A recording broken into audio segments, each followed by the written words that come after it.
araw, Honorians! Magandang araw, Pilipinas! Muling pinatunayan ng Don Honorio Ventura State University ang diwa ng bayanihan sa Expanded Generating and Giving Blood Drive Program ngayong araw, ika-10 ng Marso taong 2025 mula 8 a.m. to 4 p.m.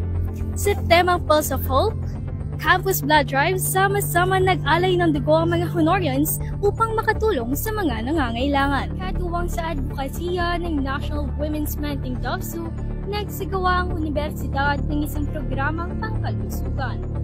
Ito ay isang simbolo ng taus-pusong pagtulong ng mga mag-aaral, guro at nagtatrabaho sa mga nangangailangan ng dugo. Dumaan naman sa tamang pagsala at masusing proseso ang mga lumahok sa programa. Personal health checkup, medical history, blood test, at sanitary precautions ang naging prioridad ng institusyon upang masiguradong malinis ang mga masasalin na dugo. Yes, good morning. To be part of this drive is both an opportunity and a privilege. An opportunity to help and a privilege to be committed and to provide support din sa mga activities ng university. Yung pakiramdam na makakatulong yung pagdodonate mo ng dugo doon sa mga nangangailangan at yung talagang walang means para makapag-ano, no? And at the same time, beneficial din sa iyo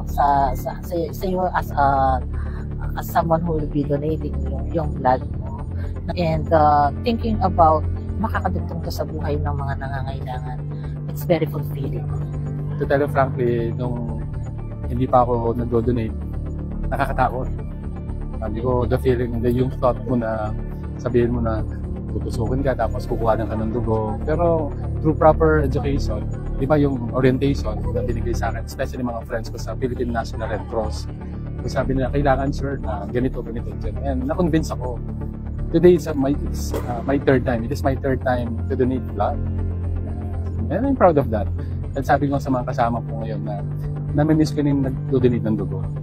Sa pagtatapos, matagumpay na nakalikom ng maraming blood donations. Isang patunay na sa DOVSU, patuloy na tumitibok ang puso ng bayanihan at malasakit.